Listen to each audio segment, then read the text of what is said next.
Okay, we're recording. So, yeah, welcome once again. And I just thought to kick off with, if maybe we could just briefly, just kind of 1 minute, just introduce yourself, say, you know, your name and where you are and what your kind of creative expression is. But try and keep it just to a minute so we can kind of, yeah, have a chance to kind of, we'll get to know each other more as we get to the discussion time later, but it'd be great to kind of have a feel for who we've got together in this space, if that's cool.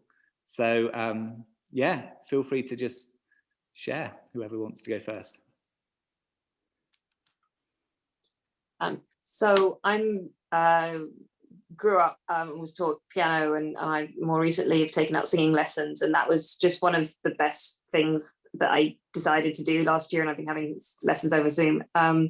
Grown up a Christian, and in the middle of last year, I kind of realized that I didn't have a creative outlet for my faith, and I've got a lot of analytics and sort of like, you know, deconstruction, taking down beliefs or building up beliefs, but it, you know, actually something that is more worshipful, I didn't really have a space for. And so I started a blog called Faith in Great Places, which is now just this repository of drama sketches and poems. And I'm just looking to build that up and just looking to connect with people who are similarly minded. I mean, it's I work completely separately, doing a completely different job, but I need a creative outlet for my faith, I found.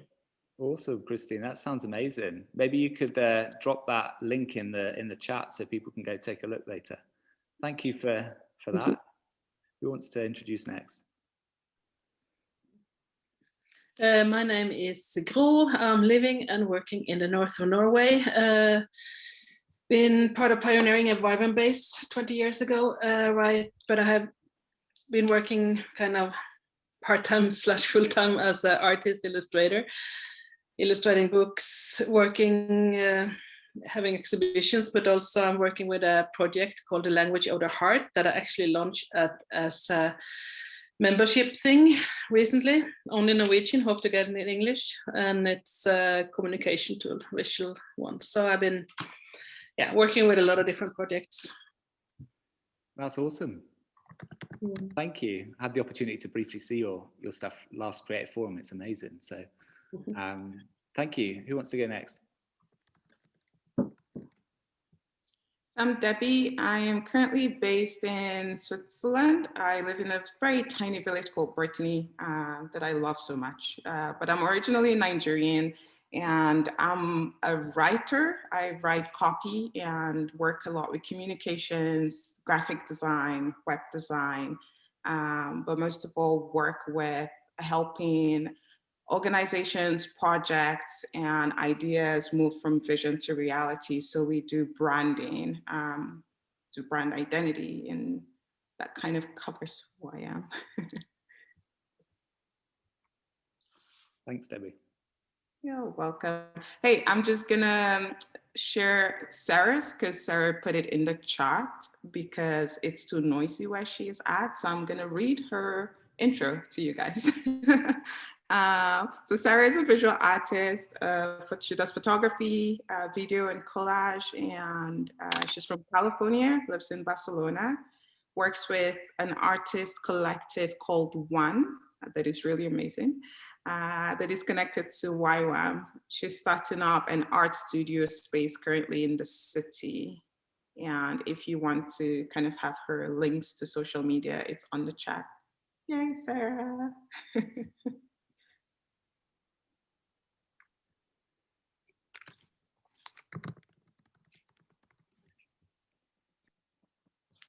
I can share. Can you guys hear me? Yeah. Oh, good. Okay. My name is Havilah, and I'm from the US. I'm currently in Birmingham. My husband and I were with YWAM in Kona for 7 years, running a coffee shop at YWAM Ships. That's how we knew Joseph. And then we're here because I'm actually getting my Master's of Fine Arts in Acting at the Royal Birmingham Conservatoire. So I really do acting, singing. I do some fine arts with painting and writing, and one of those creative people that just likes doing too. So, Is that Birmingham, yeah. UK? Yeah. Okay, awesome. Because I think I read you went to BCU? Yeah, I was at the University connected to the Conservatoire, so it's the world. All my friends were at the Conservatoire. That's exciting. Yeah. So that's where we are. Welcome.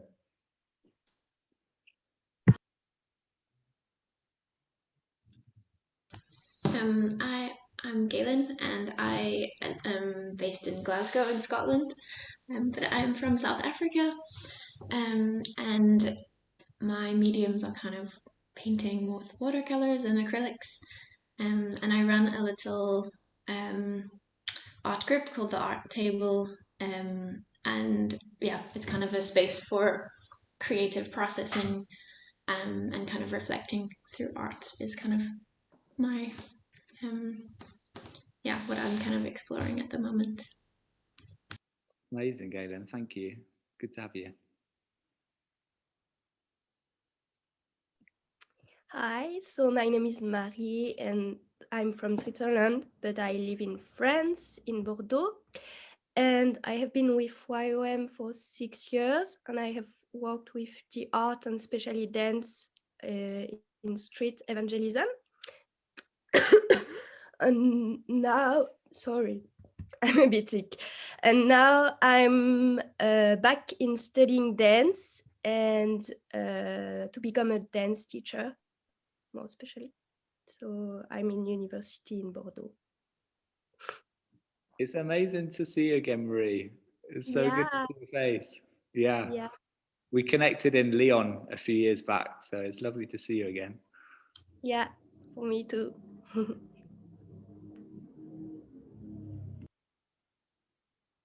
I can go.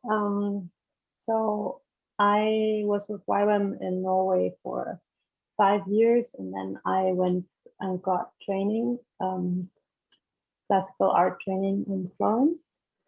And now actually, I just moved back to Norway last summer. Things just kind of opened up here, and then so I work with like kind of traditional oil painting, and it's kind of like now I'm just getting started building community here again, and I'm really excited for how it's gonna go, and I'm just starting like my art business kind of, so everything is in the beginning stages. So yeah, I'm excited for how it's gonna go. Awesome. You're very welcome. Good to have you here. So my name is Lies and I live in the Netherlands. I am a painter and currently I'm working on an exhibition, partly organizing it on Corona, and we all experience Corona, but quite on our own. So is there a chance to connect in it as artists and then later on with the public? So we're searching for ways to communicate in the exhibition as well. And it started with the idea of my mother-in-law. She said, I read something in the Bible and it touched my heart. And it would be great to have it on the wall. I don't have place, but there are more people in this Corona time with in their intimacy with God, having experience with him, and being such a visual culture, this experience being played out on a canvas. It's a great way of communicating what we have experienced. So that started the idea of this exposition that there is going to be a wall with experience with God, and also inviting other artists to express their experience with Corona in this time. Wow, that's amazing. Thank you. Yeah. What a great project. Thanks. Thank you for sharing. I can see Miriam has written in the chat. I don't know if everyone's had a chance to see that. I can read that. Miriam is a multimedia artist from Ireland working in YWAM for 11 years, also part of the One Artist Collective with Sarah and myself. And she has a big focus on social justice and a vision to eventually be part of a monastic style creative community with a heart to see people rise up out of addiction and depression and slavery into becoming a professional artist and work with us in our coffee shop, studios and projects. currently in Cape Town, South Africa, and praying about where to be based for the long-term vision. Amazing. Well, has everyone had the chance to share that? I think we've had everyone share, is that right? Yes. One awesome group of people. It's so great to have you all together in this space. I feel very, privileged to kind of have a little bit of time together. And I just thought the invitation came to just kind of share really some of my kind of creative journey and a journey as an artist with YWAM. And I'm going to share some stories over this time and share some reflections from experiencing, I guess, pursuing my own calling as a both missionary and artist in those two kind of things blended together. And then on the back of that, we'll have a time of kind of discussion together and kind of learning from what each other's reflections are. And I think that'd be something to, I'm really intrigued to see where things land with you guys and hear everybody's thoughts. So we'll probably, I'll share for a while and then we'll come together, and I've got a few questions that we can kind of hopefully spark some discussion together. So just by way of a bit more of an introduction about me, I've got a screen share which I can do. So I will attempt to start that.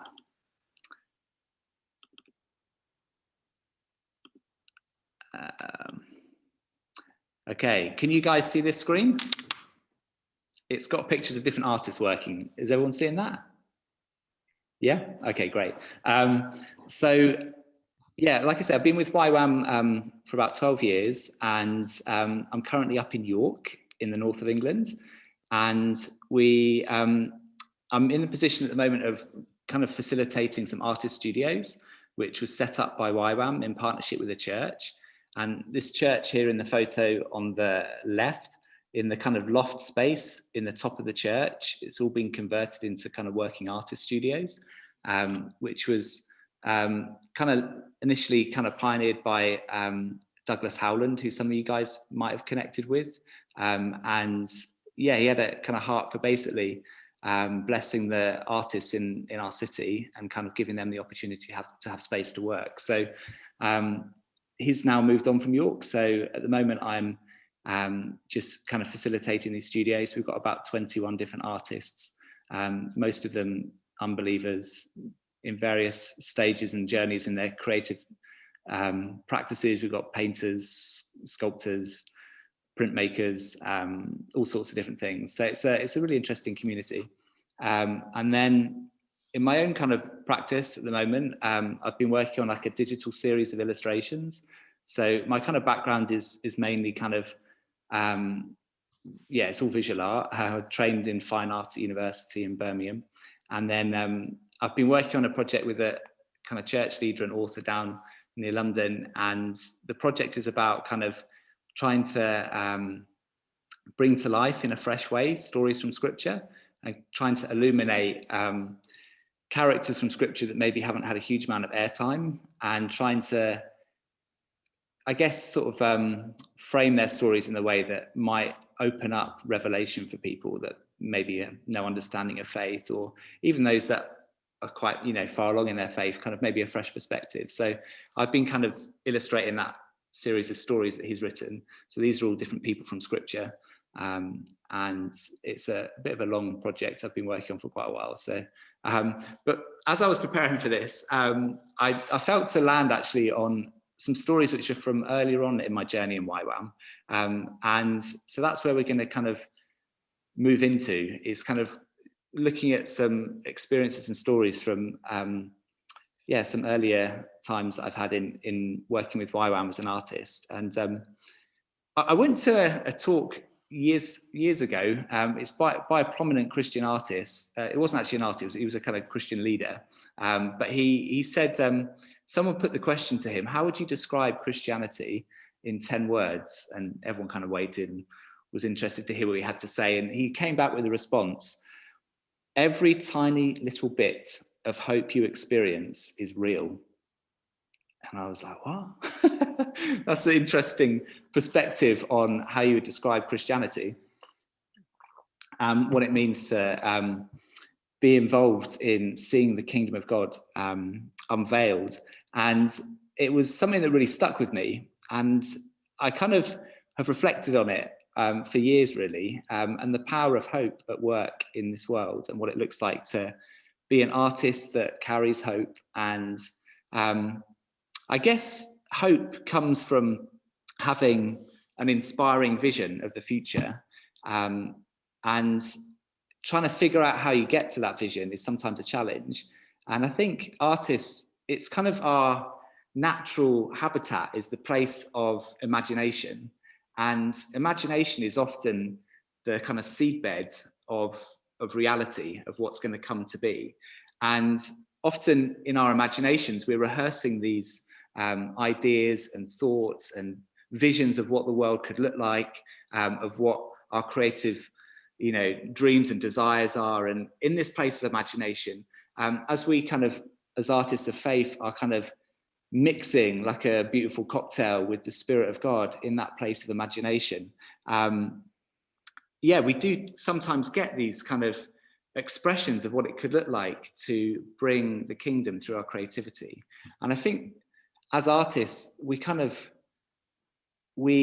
hope is something I think that we often are intuitively intertwined with, because we're bringing something new to be. And that's, you know, we're bringing something that is in the realm of the imaginary and the visionary, and we're bringing it into a place that isn't yet existing. And I think there's so much, that's what really, something that really excites me about artists, is that we have this opportunity to dream with the Spirit and to unveil things through our creative pursuit and our creative passions and expressions that show something of what it means to see heaven and earth coming together, and this kind of renewal and this redemption of the earth that we're in. And that's just something that we get caught up quite naturally in, I think, as artists of faith.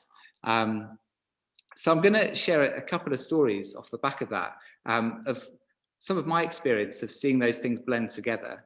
And the first story takes us to China, and I had the opportunity to go on outreach to Southwest China. We, as part of that outreach, spent some time working in a leprosy village where people had been sent if they were suffering from leprosy in the region. There was a lot of social stigma with the disease. People were quite, I guess, afraid of those that had leprosy. And so they were kind of taken away from their communities and their families and put into this village where it was just other people suffering from the disease of leprosy. And we basically, as a small team of about 10, 12 of us, went to this village. And as soon as we got there, it was like, it was absolutely beautiful. It looked incredible. It took us ages to get there along these windy roads up into these hills because it was quite remote. But when we got there, it was just absolutely stunning. But it was quite obviously filled with poverty, and was really, people there were in quite a raw place. So as soon as we got there, we kind of were seeing people with, you know, barely anything on their feet. You can see in this picture, he's got the kind of some of his sores from leprosy. The guy covered up with some of the bandages. They had very limited medical support there. I think they had a visiting nurse every now and again. And then this is one of the rooms where one of the guys was staying, just surrounded by kind of chickens, and it was just heartbreaking to see, really. And as a team, we were kind of basically supporting our hosts that were working there every now and again. And we kind of helped clear out some of the houses. We helped them with kind of working the land in the area that they're working. They grow a lot of corn to be able to then sell at the local market to make some money. And we kind of only had, I think, about 2 translators with us. So we had a fair amount of time where, as a team of 12, some of us were sitting around without a great deal to do. And as we were sitting around, I kind of had been reflecting on this guy in this photo, someone that we met, and he seemed to stand out in the whole group. In that context, he just was quite different to everyone else there. he had this joy and this, it seemed to be like when you were around him, he had this kind of peace and joy that was like really foreign in that environment. It felt very strange to sort of experience it there, because of the backdrop of poverty and social isolation. And anyway, as we were kicking around, not with kind of trying to figure out what to do, I thought, why don't I just draw a portrait of him? So I sat down with this guy, asked him if he'd be happy if I drew his portrait. And we sat there together for about 40 minutes. And as he was sitting there, he started humming while he was having his, obviously we couldn't talk because of the language barrier. So we kind of sat in silence, but he started to hum. And he started humming this song. So I just thought I'd just join in with him. So we both sat there just humming, just a tune together in the kind of quiet of the village. And it was really quite a beautiful and intimate kind of moment of just drawing his portrait. And I gave him his portrait, and he was quite happy with it, which is always a relief when you kind of draw someone's portrait. He basically ended up taking me to the little house where he was living, and showed me around kind of where he was staying. And it was just, again, obvious how little he had. I think he had one pot, one pan, and one light bulb in his room, and just a bed, and that was it. But yet he had this incredible joy. So I sat down with a translator and tried to understand what his story was. And I asked him, how come, you've been, it turned out he'd been in the village for 30 years. He'd been removed from his family and friends, and he had lost both his feet to the leprosy. So he was hobbling around with a little walking stick. How come, amidst this disability and poverty, do you have this joy? And his response to me completely knocked me over. He said, the reason that I have this joy is because I'm known by my Heavenly Father. And I was like, what? You're known by your Heavenly Father? And he said, yeah. And basically, he's a man of faith. And he somehow, deep in communist China, hidden away in these hills, had the revelation that God was Father to him, and that he knew Jesus, and he had a very real faith that transformed the way he walked through his circumstances and his poverty and his disability, and was able to carry this unique joy that like stood out like absolutely against this backdrop of poverty and disability. It was just remarkable. And like I say, I was just astounded hearing that. So I kind of thought his story is so powerful. Like there's something in that that's just that's like gold. It's like, how can that story be brought to other people? And I kind of reflected on it a bit and thought, why don't I just draw a portrait of him again? Because being an artist, that's my kind of visual language. So we were working with some students in a university, and I drew a big portrait of him and shared it with these students at this university where we were teaching English, and shared his story and this experience that he had of experiencing the love of the Father in a way that totally changed everything for him.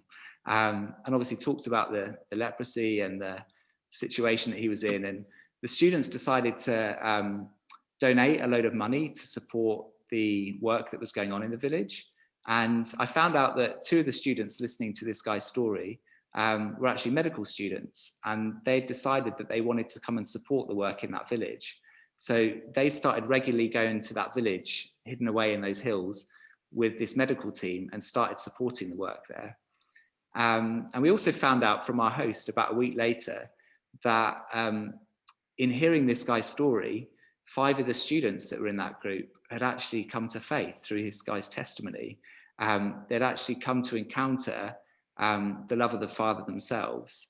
And that was just blew me away. I was like, what? That's crazy. Like, and it was a beautiful picture of how there's so much gold in the margins and in these places of like brokenness. And I think like God just resides in places that are hidden. And these kind of like pushed away places, a place is so rich with the presence of God. And I kind of, just realized how artists can actually play a role in bridging two very different worlds, just, you know, amplifying this guy's voice in order for him to actually be able to speak to these students. And the art became a vehicle of being a bridge in order to do that. And I think, yeah, it was just quite a beautiful experience to be involved in. So yeah, I've kind of found that story is, I've been trying to unpack it for years.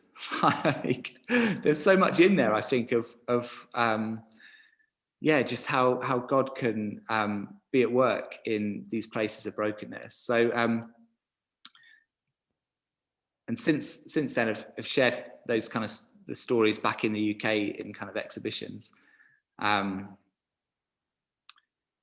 just want to switch into a different story now, and this story is set in again a different outreach with YWAM, and it's based over in Buenos Aires in Argentina. And some of you may have experienced similar situation if you've worked with YWAM. I know not all of us might have done, but we were invited by our local team that we were working with to go out into a local park and to have a time of evangelism and to go and kind of connect with people in the city. And sometimes in that situation comes up for me, I always start freaking out. I'm like, okay, well, what am I supposed to do now?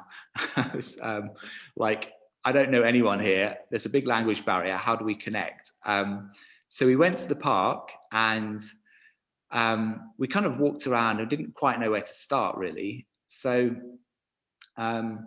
we sat down and we started praying. And as a team, we started listening to see if God had anything to say to kind of help direct how we were gonna spend the next sort of couple of hours. So as we were praying, different people started sharing back thoughts that they felt God was bringing to their mind. And I had this strange picture of a guy pushing a shopping cart that's like full of rubbish. And you know, when sometimes you're kind of in a time of prayer and you get like a really weird picture come to mind. You're like, is this even worth, you know, is this worth me sharing? This is just nuts. So I kind of thought, okay, well, whatever, got nothing to lose. I'll share it with the group. So I said, okay, I got this weird picture. I don't know what it is, but it's someone pushing a shopping cart and it's full of rubbish. Doesn't make any sense. I'm sorry. And just as I kind of finished sharing and other people started kind of responding, I looked to the edge of the park and I could see the silhouette of a guy with a shopping cart. And I was like, what? No way, that's crazy. There's someone in the park with a shopping cart pushing this rubbish around. And we, as a team, there was only four or five of us. So we went over and we had one translator and we started chatting to him. And it turned out he had this shopping cart full of rubbish and he was homeless and he was collecting rubbish to take to a recycling centre to make some money. And this is the guy in this photo. He's named Hugo and his wife Malvina, and they were both homeless and they were working in this park trying to collect as much rubbish as they could. So we thought, let's just hang out. So we hung out with these guys for a couple of hours and it was an amazingly rich time. We just loved spending time with them. Talked about all sorts of stuff, our journey in YWAM, talked about faith, politics, all sorts. And yeah, we kind of off the back of that thought we'd love to hang out with you guys more. So we went back the next day for a couple of hours and then the next day for a couple of hours. And we found that after 2 or 3 days, a real bond had developed between us. And we got back to our YWAM base that we were working in and realized that someone had given us a gift of money. I think it was a team that we'd been working with previously. And we started praying and asking God what to do with this money. So one of the people who was praying was reminded of this passage in scripture. I think it's in Luke 4, where there was a banquet and people were invited to this banquet from the kind of all the waifs and the strays, the people that were in the fringes, in the margins, were invited to have this banquet. And we just thought, oh, that's a really awesome idea. Why don't we go get some pizzas, get some cakes, get some drinks and throw a banquet for some of these guys who were getting to know in the park, because we got to know some of the homeless guys there. So this is us as a group just hanging out with our pizzas and drinks, having this kind of banquet. And I've had this kind of picture as I've been praying in my own kind of prayer times and stuff.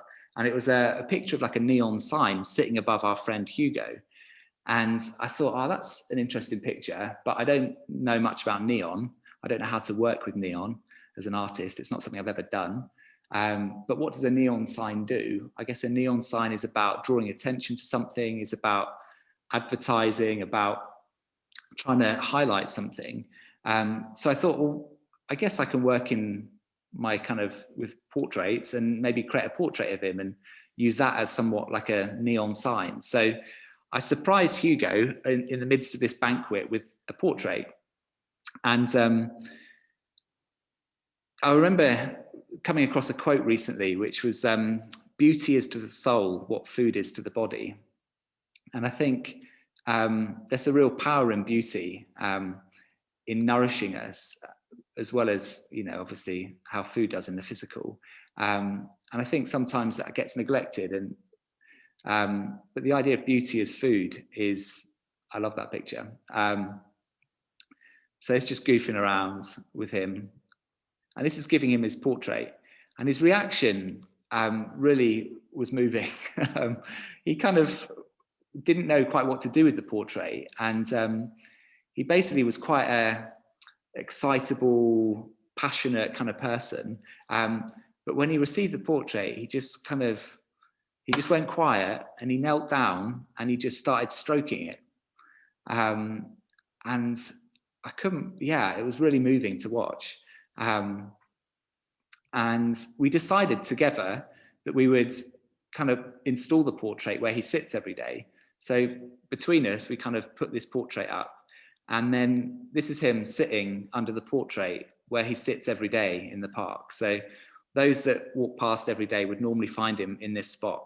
And I guess the heart behind the piece was that it would, you know, communicate something of his value and his dignity and God's heart for him. And we found that it was really interesting to see the response as that piece was there.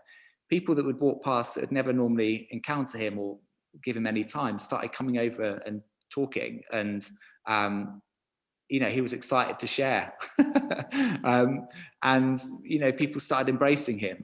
And it was really a beautiful thing to see, like how just a very simple piece of art could, in a way, act as a means of like a spotlight and communicate something of value. And again, a very humble kind of just a drawing on a bit of cardboard, but it kind of was acted as like a bridge for him, for those that lived and worked around him. So we gave him the piece and he was quite excited to have that. And he actually had a friend that had somewhere that could store it. So, and the YWAM team, once we left, were able to keep in contact with him and built up a relationship with him, which was really cool. So there's this wonderful quote which I've recently come across, which is, "The poor need beauty just as much as bread because they live in ugliness all the time." And that comes from Martin Luther. I'll just say that again: the poor need beauty just as much as bread because they live in ugliness all the time. And again, I think like there's just a really, yeah, I'm just increasingly, I'm passionate about what does it mean as artists to go to places that are considered the cracks and the margins and the fringes and just place beauty there. Change the context of beauty from being somewhere that's reserved for the elite and the kind of well-educated and the well-off, and taking creativity to places that are fringes and margins and places of brokenness, and just putting beauty into those places and seeing what happens. You know, what can beauty, particularly as artists of faith, you know, beauty that's dreamt up and inspired by the Spirit of God, when it's placed in the context of places that are hurting, you know, how can the Spirit of God move through beauty in those places? And that's just something I've kind of really been excited to explore increasingly more recently. It's just something that has really fascinated me at the moment. And I just wanted to share with you guys another experience of kind of entering into fringes, because I guess that's kind of what we're talking a bit about. And again, this is working with the homeless, and these guys were refugees in Paris actually, and there are loads of guys that had traveled epic, crazy, heartbreaking journeys to escape conflict and had landed in Paris, trying to find a better future. And as a team, we were kind of, again, we'd come across stories of these guys in the news, and we were thinking, how can we connect and bring something that is meaningful to these guys through our creativity? And it was, again, quite scary. We kind of basically like walked into this park, not knowing anyone, not knowing the language, and just didn't know where to start. We just basically sat down and started hanging out. And like, someone had a guitar, so we went to the person that was playing guitar and just sat next to them, and then started enjoying their company and started drawing. And basically we found that, like, as we were getting to know some of these guys in the park, we were kind of using sketchbooks to do like Pictionary to try and explain our story and trying to understand their stories. And we began to get to know a few of them, and they were beginning to warm towards us. So we thought, at nighttime, basically this particular park in Paris where all these guys are sleeping, they were asked to leave the park. And what they did was they hid all their belongings in bushes, went out of the park, and when the park was locked, after a while, they would all climb over the fences and go back and then sleep in the park. And we thought, why don't we go back at dark, you know, when it's nighttime, and join these guys one night? So we got to the park, and they normally have a fence, you can see in this picture here, where they slip through, and there's a gap, and they get into the park that way. And we thought, oh, me and my friend Douglas, we thought, let's just go through that gap and, you know, join them. And we met one of the friends that we'd made. He said, we'll meet you here at 7 o'clock. We'll go through the gate together. So we got there 7 o'clock, and that day the council had filled in that gap and we couldn't get through. So basically we were faced with like a 12-foot fence we had to climb over. And I was ready to go home. And fortunately I was with my friend Douglas, who's a lot braver than me. And he said, what would Jesus do, Dave? He'd probably climb the fence, wouldn't he? And I thought, maybe. So I let him go first, and then I followed him, and we kind of climbed over this fence. And when we got the other side, it was amazing to see the response of those that we were beginning to get to know in entering into their space with them. At that time, it felt like it gave permission for a greater level of freedom and vulnerability in our conversations with them. And they kind of opened their arms to us, really. And we began to hear more of their stories, and they were heartbreaking and tragic, many of them, but gave us the opportunity to kind of make friends. And in the response to that, we thought, how can we, as artists, do something that, with our creativity, can meet this place of longing and a place of deep unprocessed pain for a lot of them through the journeys that they'd experienced. So we went back the next day, and we just again took cardboard, which seems to be a running theme, and put it out in the park, and we just started making art on this cardboard together. And we found they went and got cardboard, and then they started drawing, and they started processing some of their pain on this cardboard and writing messages about, you know, in their own languages, about Afghanistan and Syria, and, you know, about like things that they'd seen, and so much stuff about guns and kind of drawing of guns and violence. And it was very obvious in that moment that we'd stepped onto some kind of sacred sort of thing, where these guys were beginning to let their hearts spill out, and they were letting some of the things that had been bottled up pour out through art onto canvas. And me and Doug were looking at each other like, we're not trained as art therapists. This is like beginning to step into something that we don't really, we're not qualified to facilitate. But we just recognized that it was actually becoming a really helpful thing for these guys to get some of that stuff out. So they just carried on drawing, and we drew together, and we hung out together, and just kind of made pieces together. And we just found through that art acted as, again, as this enriching thing for relationship, and an enriching thing for like a deeper bond to develop between us. And by the end of it also, like, it accelerated everything. Like, you know, we were beginning to get really close with some of these guys in the space of like 3-4 days, and art had accelerated that journey, which was amazing to see. So we gave them this artwork, they gave us one of their artworks as a means of like saying thank you for the time that we'd had together. And just kind of, yeah, this is some of us hanging out there. So again, it was just really an example of like how creativity in these fringe places can act as a way of allowing voices to come out and allowing, yeah, kind of God to meet with people just in the context of friendship and community. And I'm gonna, the last thing I'm going to share before we have a time of kind of discussion and feedback and stuff is just a slightly different project. And it's basically something, I was really inspired by these two artists, and I've got a link which I can share with you. These are two Dutch artists called Haas and Han, and they've developed a project called Favela Painting. And they've got this amazing TED talk, which is all about how painting can transform communities. And it's well worth watching. But basically, I've been inspired by these artists for years. And what they do is they kind of go to communities. Like this is in a favela, like a township in informal housing in Rio de Janeiro.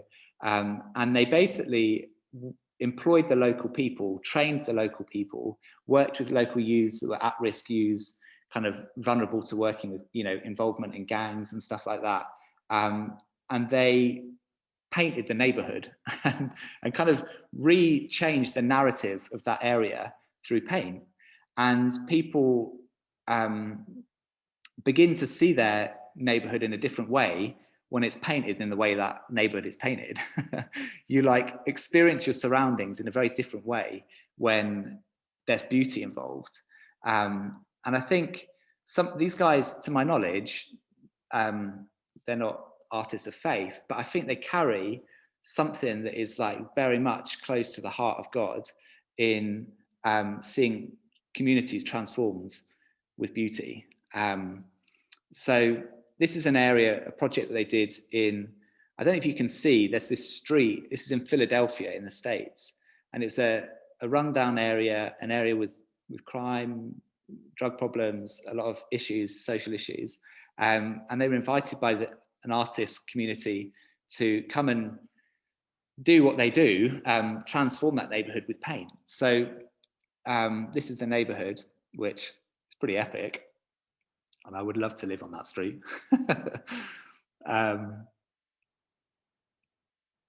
And again, this is some of the guys they work with. So they employ local young people and they train them with how to use paint, and they invite them to transform their own neighborhoods. And I think that's something that is really empowering. You know, it's not about like some Dutch Europeans come in and saying, look, we've got the solution, bam, here you go.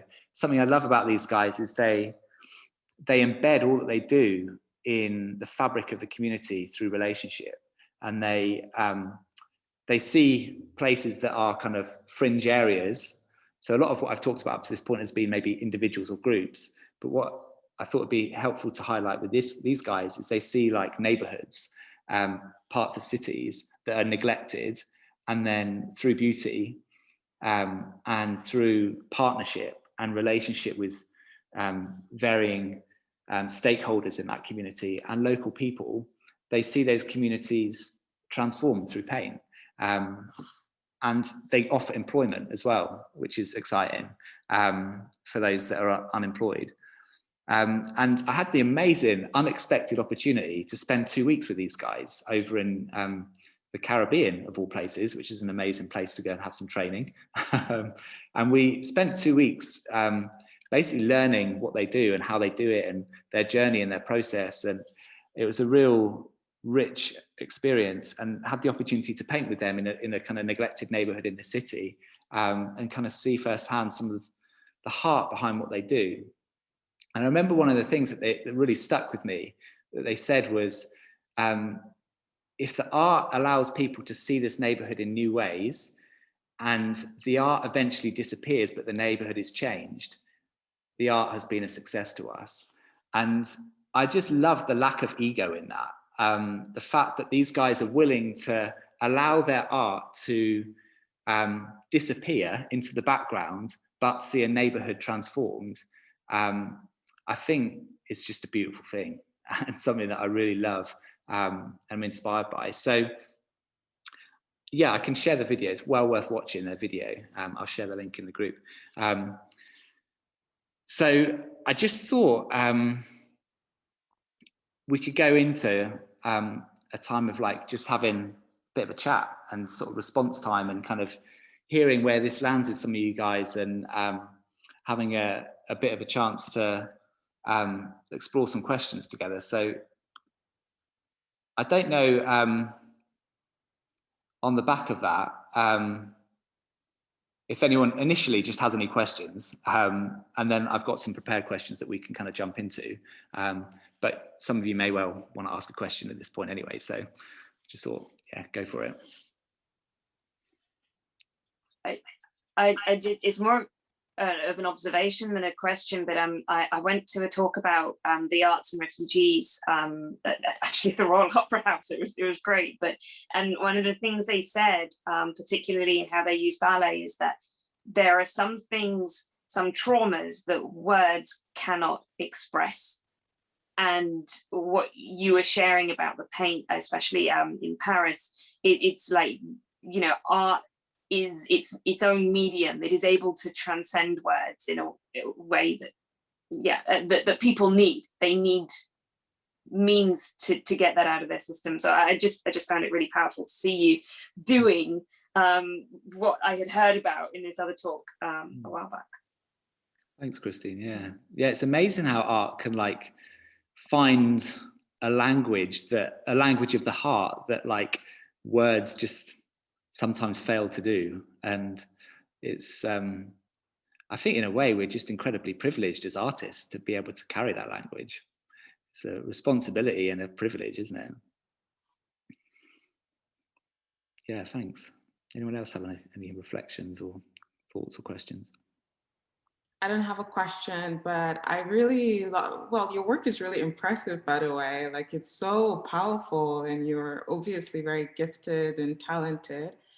And some of the things that you were sharing really stood out to me is maybe slightly partly connected to what Christine was sharing. Is like art does, and creativity, they do bridge barriers, right? So whether it's language or social barriers, whatever it is, it connects people and it moves them, you know, in a really deep way. And it's really amazing to see how that comes through through your work. And I was also really struck by the simplicity of your tools.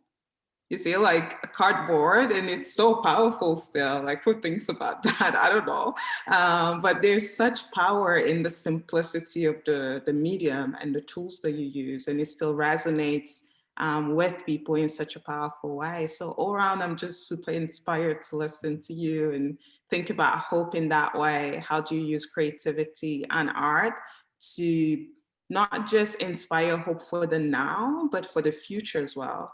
And I think that that's the beautiful thing about hope, that it helps you make sense of now, and inspires you to change the story, but it's also something that has a long lifespan, because then it keeps you going and moving toward the future. So I'm super inspired. Thank you for sharing those stories. They're really powerful. No problem at all. The handy thing with cardboard is you can get it anywhere in the world, and it's like more or less free. So that's a bonus when you're working with not a huge budget. I guess I have a question. How do you translate some of what you were learning and dealing with in those kinds of margins into a relatively wealthy nation where people don't have the same struggles necessarily? I mean, we all have the same struggles, but it's just a very different context. How do you translate those things from one region into where you are in your work. Yeah, and maybe others have helpful reflections on that as well. I guess my initial thought is that, I mean, one of the amazing things about beauty is it's a language that transcends cultural or financial class, for want of a better word. And like, you know, you can have someone who's homeless watching a movie, someone who's a stockbroker watching a movie, and through the medium of art, their social status is basically neutralized, and like they sit equal in front of art. And as they're kind of watching that art unfold, it's doing something within them, irrespective of their bank balance or their social standing. And whatever the artwork is doing in their inner world, when the movie finishes, or the piece of music finishes, or the whatever the art form is ends, they then have the question of, what do I do with it? And like, how do I translate what I've experienced in that experience of beauty and you know, whatever it is that you've been watching, into my own life now? And I think that's one of the things that artists are gifted with, something that we can work in all these layers. Like, we could bring our art to kings and to, you know, world leaders, but we could also bring our art right down to the bottom of the pile, you know, those that are like forgotten and marginalized, and it can still speak to the heart. And I think some people are orientated in their gifting and their kind of calling and their history and who they are, to be more moving in circles, I think, that are amongst maybe the well-educated, or the kind of you know, more kind of, I think it kind of depends on your kind of calling and gifting a little bit as well. I'm very much called to the marginalized, and I think that's why that slant is on my work, is because that's just how my heart beats. But not everyone has that same heartbeat. You might be called to a very different group, but it doesn't change the nature of how art can still move. And I think art can still move in very powerful ways in wealthy communities. And I think, you know, the idea of building bridges is, are there ways that art can connect those that are resourced, whether that's financially, emotionally, in whatever way, with those that are under-resourced? And how can you switch the context of your creativity to allow those bridges to be built, is something that I kind of wonder. And often, even in wealthy neighborhoods, there is deprivation, it's just hidden, or there is loneliness, it's just hidden. And I think, I don't know, I'm beginning to ramble, but I don't know if that's just an initial response. Someone else might have a more insightful answer.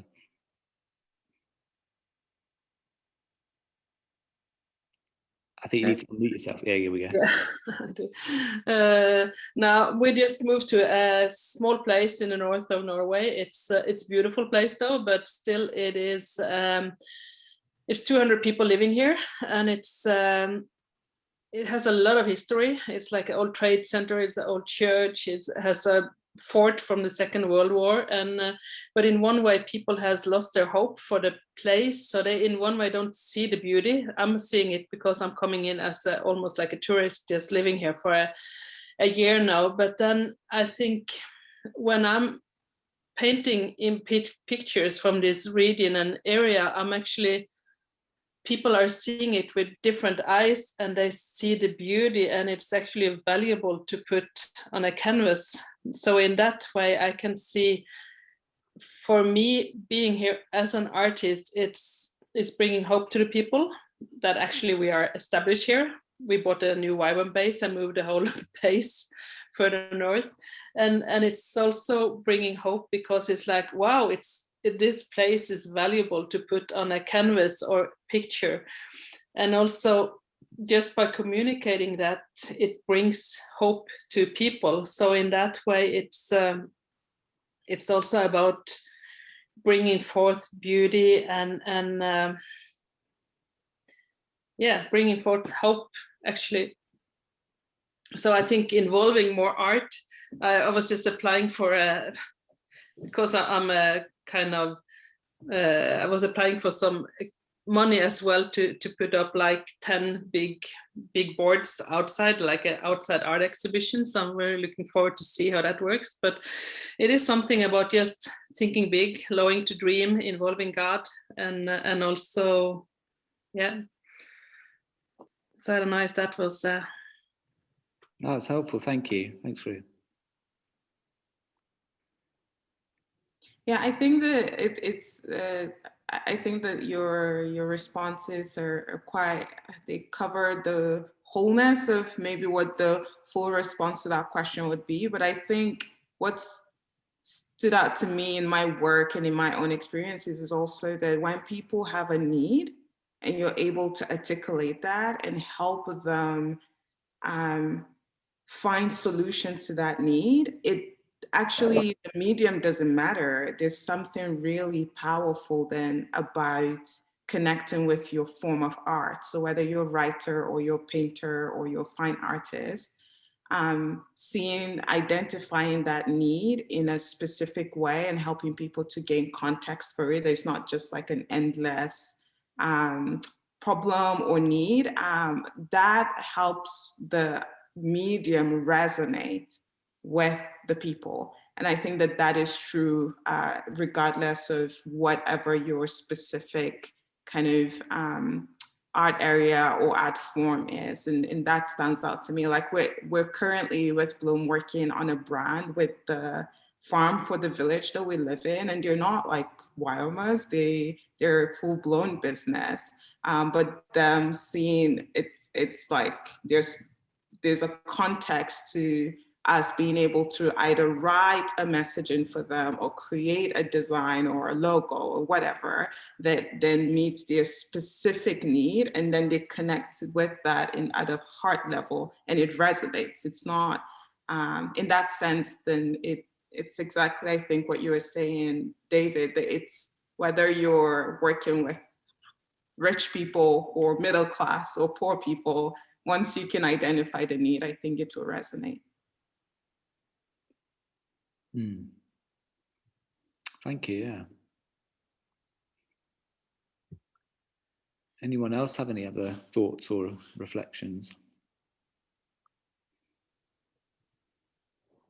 Sarah shared a couple of comments in the chat. Oh, okay, yeah. So, oh yeah, whoa, yes.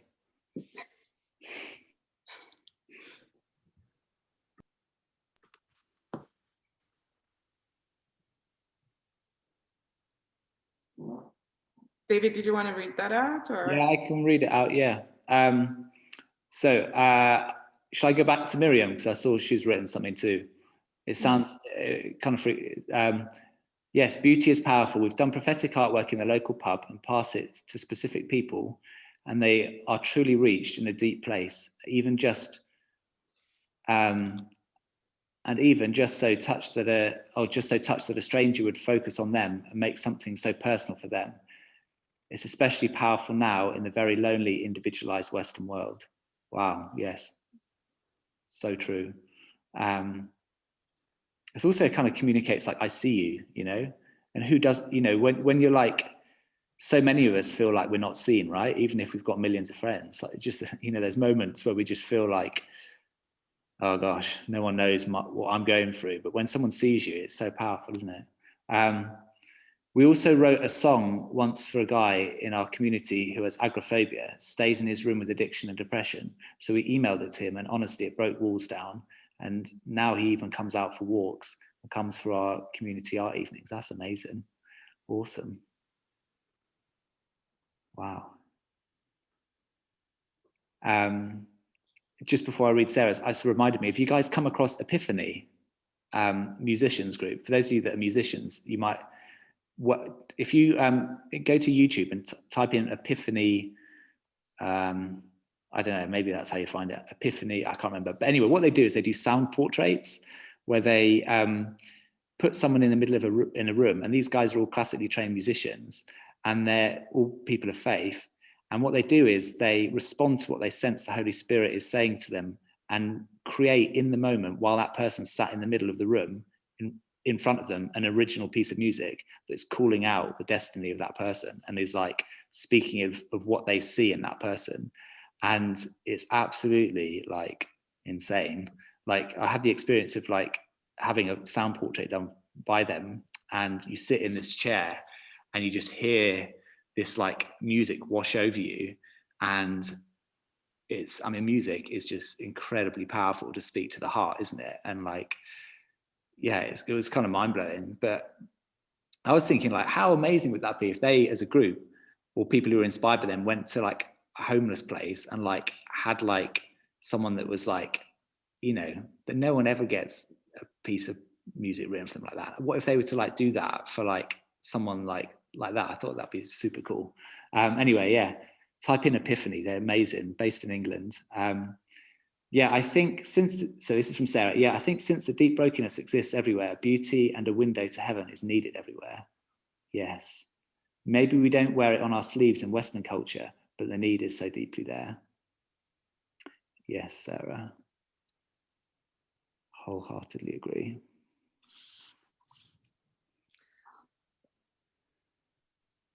I think the other thing that strikes me hearing people's reflections is, I mean, you said that art is kind of food for the soul, but I think there's also a deep desire not just to receive art, not just to be nourished, but then to express something of ourselves, and so that there are kind of multiple angles. So the feeling seen by other people, you can receive that, but there's also other types of art where they are bringing their own art, creating their own art, and that is a common theme in a number of the stories that you've shared. And so I think there's, if you just see art as a kind of handout exercise, it's not going to really, it's not going to fulfill its potential, because people want to be able to join and participate in that creative process themselves. That's a really, really helpful thought. Thank you. Yeah. I think it's one thing about reaching out to people and create that difference in the surroundings, and another thing is also for us as Christians to really challenge and inspire people to work with art, because the other thing is that it's I also see as a professional, or I have been working with it in that area for 25 years, but anyway, it's a lot of, you find so many hurted people, both in those upper kind of, those that actually are working in with big exhibitions and stuff, but you have so many as well creative people that are carrying a lot of hurt, misunderstanding, lack of freedom. They are thinking patterns, and they are not, I mean, there's so many that it's so important to see people just in the, I mean, I think that's a value, to be seen, heard, and understood. That's kind of the core thing.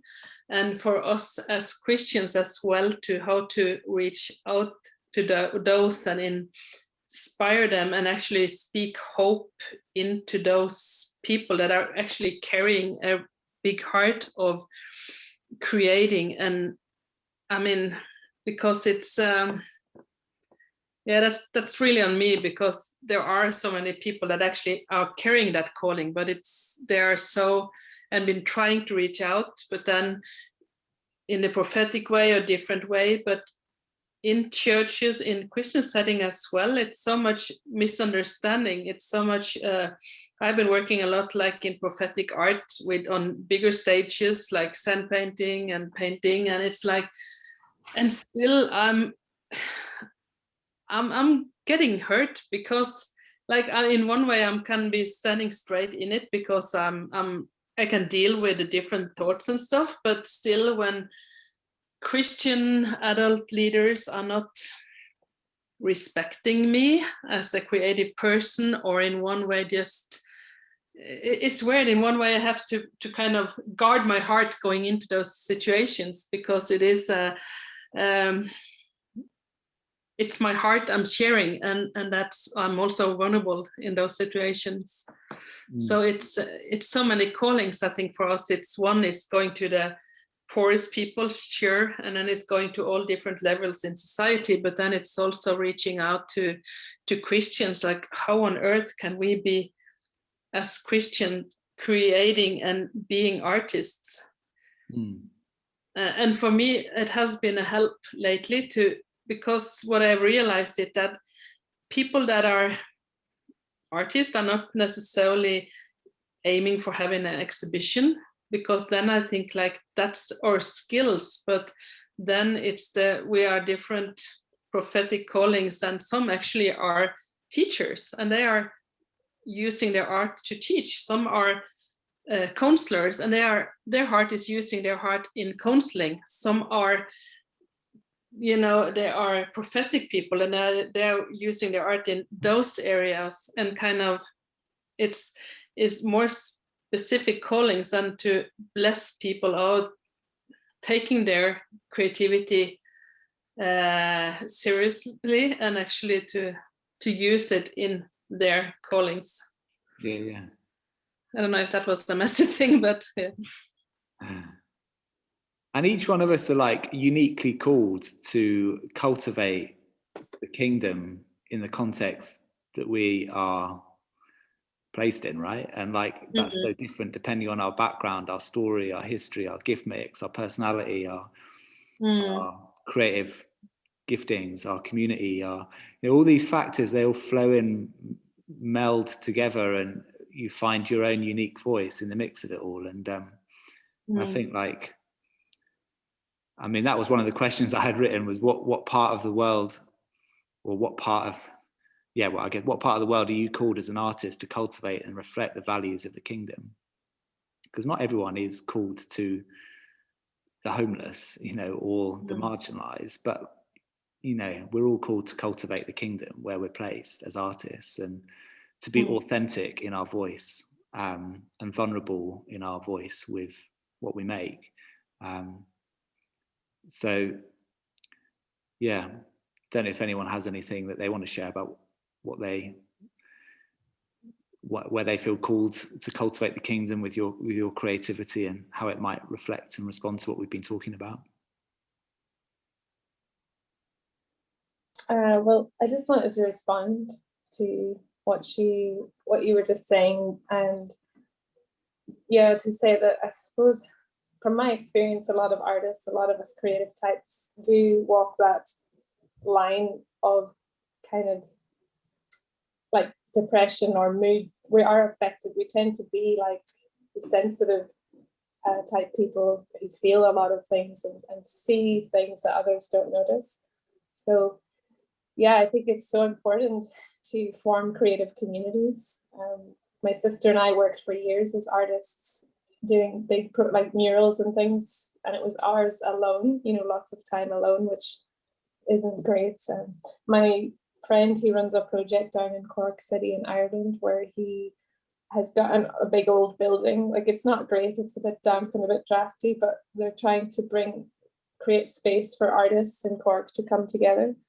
And you can notice there are days go by when there's very few people in there, because they're struggling with addiction or depression and different things that is affecting their creative flow. So he's trying to come up with, he's wanting to have like a counselor in there and just have like a more holistic kind of health approach to kind of cultivating this artist community. So I think it's great, even just with my sister and I's, the heart to have a space where people can find purpose and join a community and find their creativity and get out of their addiction and mental health problems. And just, asking the Lord, what does that look like? Because I'm not I don't know about addiction, so it's like being aware that we may need to bring in other people with other resources, like bringing in a counselor or an addiction specialist, and just having more of and I think artists yeah, I know for me, I work better when I'm in a kind of buzzing atmosphere where there's creativity going on. Like I don't really work well on my own. But I have gone through a really low point in my own life where I was doing a mural, but it was in a very busy area, and there was a lot of people coming back and forth, and people, because it was in a public area and there was lots of people, I had to be there every day. And honestly, it kind of saved my life at that point, you know, having to finish this very public artwork. I couldn't just be like, no, I don't need to do it. I don't need to show up. So it pulled me out of depression at that point to have to be at this place at this time where these other artists and other people were expecting me. So yeah, I just want to respond to that and say that I think depression and isolation is a very big problem in our modern world, like in our Western society. And I follow a lot of really cool, great accounts on Instagram that are specifically, you know, focused on that, like artists who are raising awareness about mental health and just providing that community. So that's all I'll say on that. Thanks, Miriam. It reminded me of this Chinese proverb, tell me I forget, show me I remember, involve me I understand.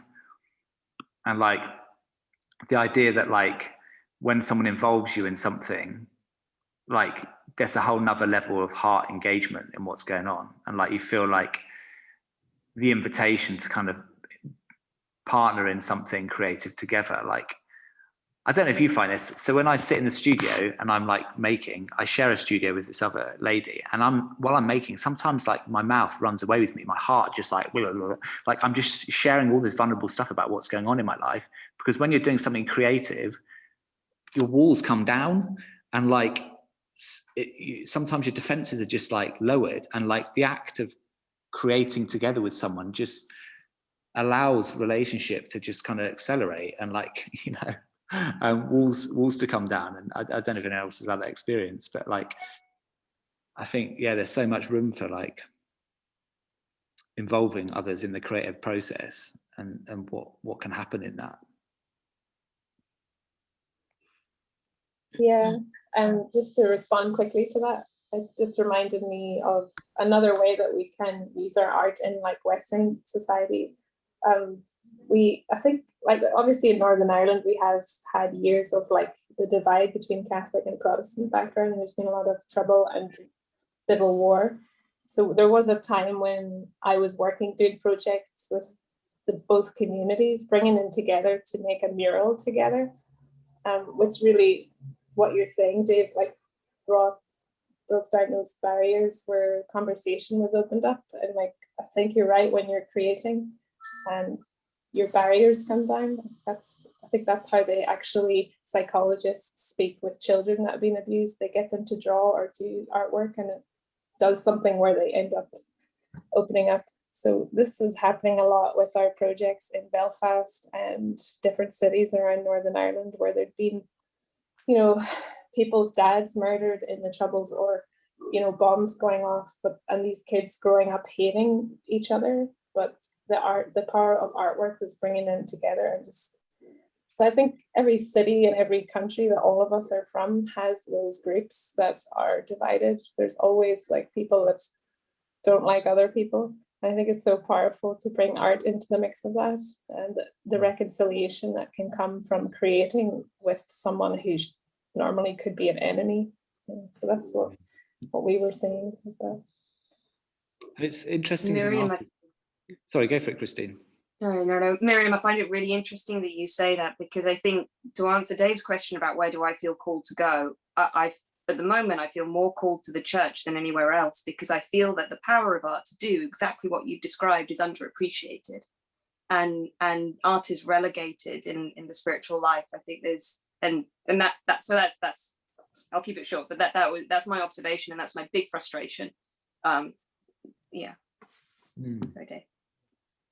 Yeah.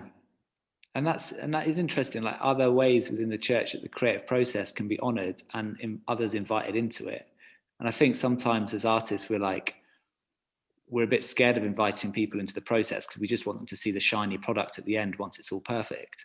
But like, if we can involve someone in the process and the messy process of getting to that, maybe there's a lot that we can learn together in that journey, you know, and maybe the end piece might not be as perfected as if we had the full control of it ourselves, but there's probably a lot more valuable things that fruit beyond that.